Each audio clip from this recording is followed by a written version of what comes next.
même ça, même Matali. Actualité politique, il y a mon en direct, il y a Aner, non loin, il y a Matir, tout près, il y a place des évolués. Et si quand les vagues, justement, collègue Nabiso, concerne Nabiso Tatiana Osambo, vous allez journaliste de la Réaco. Tatiana Osambo, on va reprocher que l'émission a Salaki, Abandaki, Kolobena Natina, Trimalise, Benatina, Kolobama, Baluba. Mais vraiment, soit qui est dans Wenzamola, pour Bakangaye, va me mettre à destination inconnue. Ça fait déjà le lot 2 jours pour le Marita. Tatiana Osambo, l'Obena de Yakiawa. Na aner koyeba soki vrai faux Tatiana Osambo azali ana kati ya aner okoti tomoni ke Tatiana azali vraiment ana kati ya aner osingaka balibere biso développement Tatiana Osambo omona présence ya président Jean-Marie Kassamba ya INPC INPC ezali mpenza allié na projet collectif de journalistes et étudiants Tatiana Osambo azali faire partie donc osingaka balibere Tatiana Osambo soki ba mission na ye ayambaki bato baderutaki bafingaki mokonzi ya mboka bafingaki moto songolo pakala esimbi bango etusi bango mitema nde batindi baarrete okosaka balibere Tatiana Osambo azala libéré vraiment okosaka kaka libération na ye parce que modele bakangaki ezalaki injustement bazwi na wenze esika opeyakele ya kosomba biloko ntango mosusu mpe babeti bagressé vraiment ezali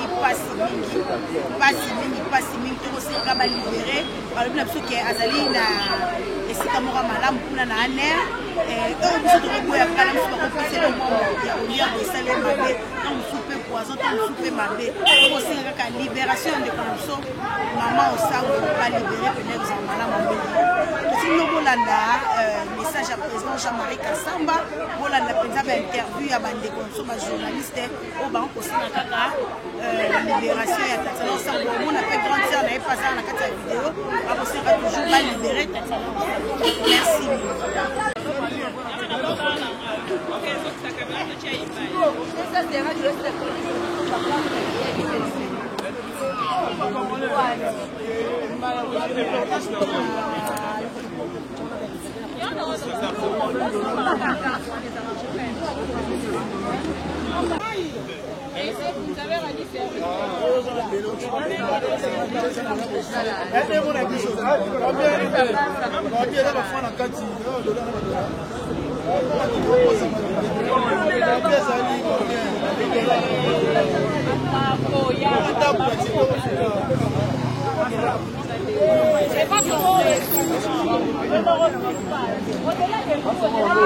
Devant nos caméras, parce que je suis pas devant nos caméras, nous sommes devant nos caméras. Arrêtez un peu de filmer, mes amis. Et moi, à Kinshasa, je ne vous demande pas de faire le métier de journalisme avec légèreté, avec risque. Alors, je vais vérifier si Tatiana a sa carte de presse, si effectivement ce qui a été dit dans son émission ne constitue pas une question sensible par rapport à la société. Mais il faut rester calme. Je suis en contact avec les responsables au niveau national pour régler ces cas de Tatiana. Par rapport à votre communiqué que Bass avait lancé, les journalistes militants, nous ne sommes pas des militants dans le Banigal, dans le Banigal. Nous avons monté ma passe parce que notre confort qui est la Patrick Local, il ne fait pas bien son travail. Patrick Local est foyer bancaire, Aza vice-président INPC. Aza protégé Bisso parce que j'ai causé partenaire à INPC. Patrick Local a fini à président en place. Bon, vous connaissez, président Rolinga peut se soit à marché, tout le monde est gelou, tous ceux qui s'engagent, c'est au Kenya. Tandis que Yemoro vice-président à INPC, Aza un exemple.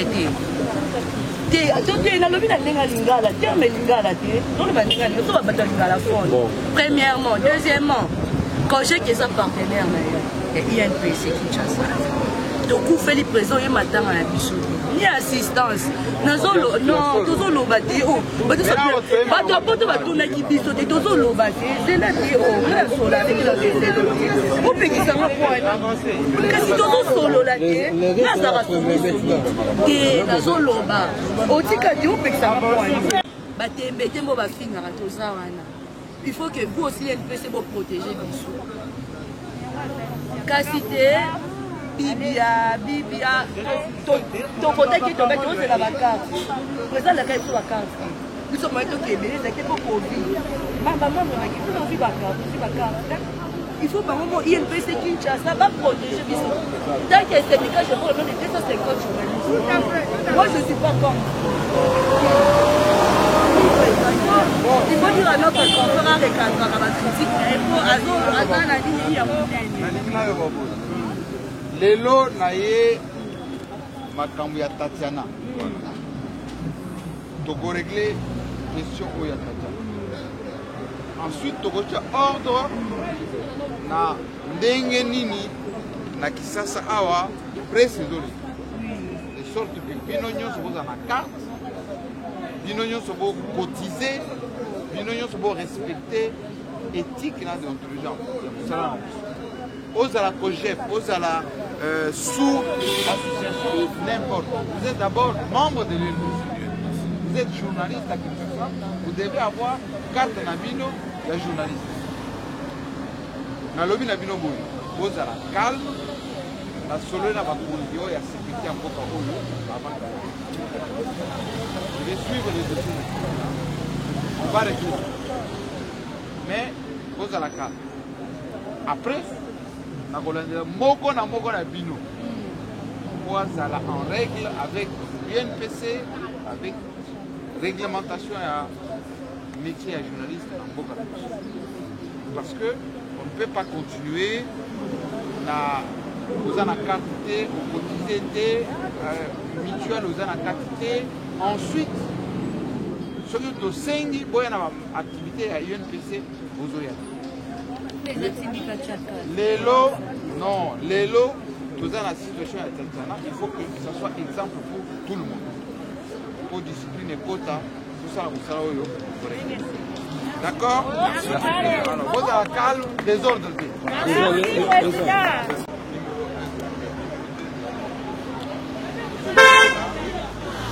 fille a crié.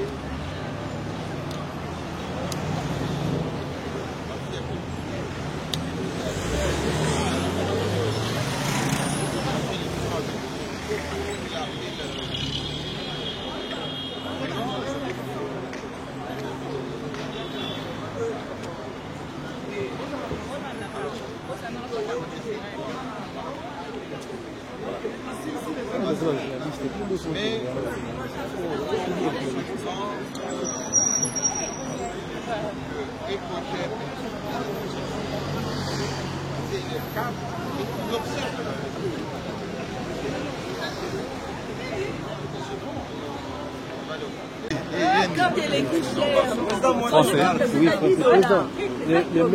Vous pouvez traduire le même propos en français? Enfin, je suis venu ici d'abord parce que j'ai été informé de la situation de Tatiana. J'ai échangé avec les responsables nationaux au niveau de la sécurité nationale. Son dossier est en train d'être traité. Nous allons travailler pour que l'issue soit favorable pour nous, la presse, parce qu'on doit d'abord la protéger en tant que journaliste. Mais après, je dois avoir des discussions précises avec vous, journalistes de Kinshasa. Vous devez avoir vos cartes à jour, vous devez vous conformer aux lois de notre pays et vous devez avoir un comportement exemplaire. Nous sommes dans une situation relativement difficile. Il y a des thèmes et des dossiers qu'il faut aborder avec beaucoup de responsabilités. Donc, laissez-moi d'abord régler ce qu'ils sont en train de faire et surtout pas d'agitation en attendant mon terrain. Merci.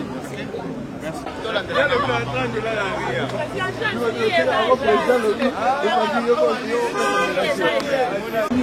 De vous éduquer.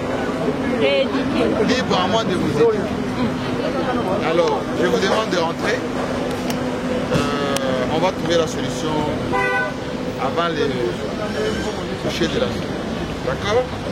Pas de déclaration, pas d'invective. Ok?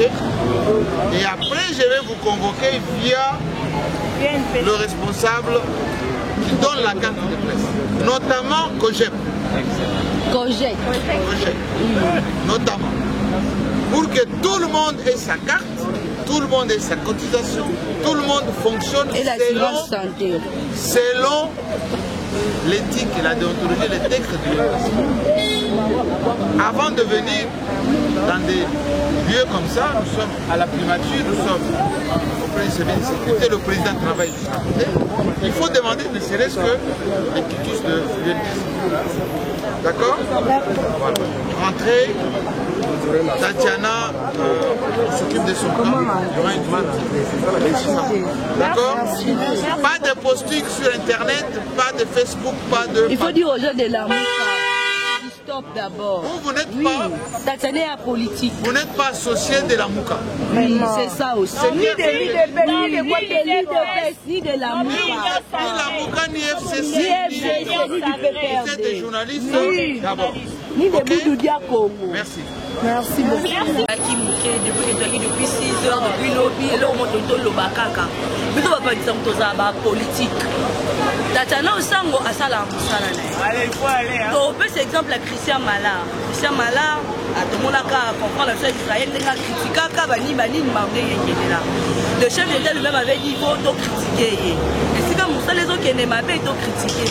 Mais ceux qui ne vont pas à déborder, qui toza bato ata mabe ezali toza bato parce que la place oyo azali depuis toyekutu toya bazoboya tomona ye parce que babi awa eza bisika oyo bamonaka bato eza makambo ya makasi yango tosengi kaka bolingisi tosengi na bandeko na biso ya muka botika kokomisa Tatiana politicien nga atangaka na bakombo prese penge tika makambo wana otwitaka boko mosaba randu na mila kombo po mama Tatiana na minute c'est une maman oyo azobela aza na pasi ya mwana depuis lobi nde baolevaki c'est pas bien eza bien olobaka ni président inquiété pour la likambo ya Tatiana Osango.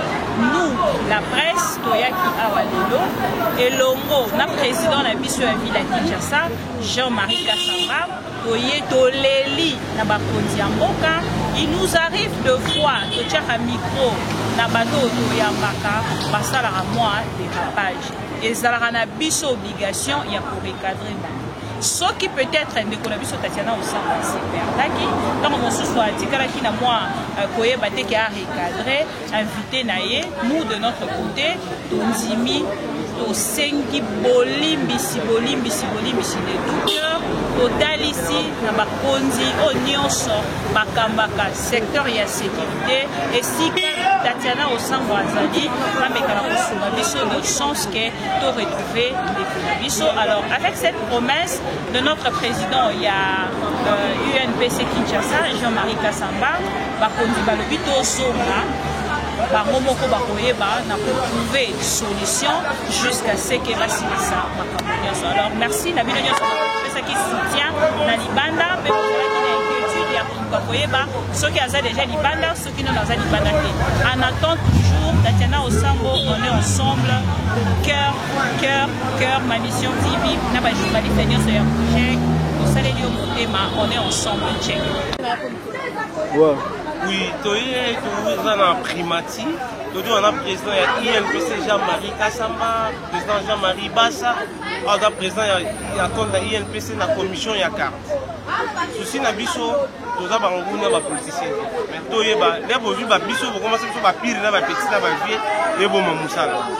Et bo mamusala le long de ngoso ya mwasi. Tala condition azali limite presse azali toyebi te. Aliaki bi aliaki te. Asokolo bi asokolo toyebi nyoso wana te. C'est que tout ça bango ba politique ko manipuler biso. Vi ba manipuler ba tout ba journaliste ndé sort na yango. On ya na plateau puis petit na ngate tumbaye. Soko otumba yango. Ah yo azana kasho azana moko azana mututa. Au pire vieux na ngate petit na ngalo ko yate ba kango to selbe. Sort na biso yango ta place to. Oto singa ka ke. Zambasa grâce dans des connexions. Moi aussi, Mamboza bien présent. Tant présent, j'aimerais que ça m'a assuré, Bissou Gabi, avant Boutou et Kota, Mamboza Malam, des grandes choses pour la Tatiana, Maman Malam. Maman Toza Kota, Toyaki, mobilisation pour soutenir Rio, Nanzam Belongo, Namangé Solongo, dossier tout dans les bons, des grandes choses. Bye.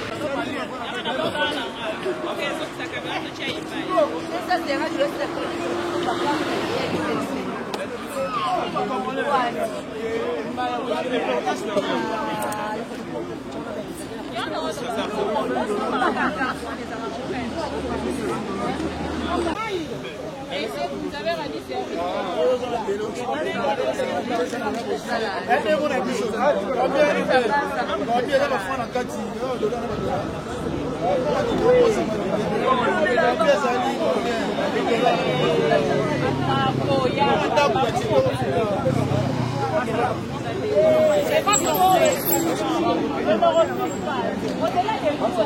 devant nos caméras, parce qu'il aussi parle devant nos caméras. Nous, on dit devant nos caméras.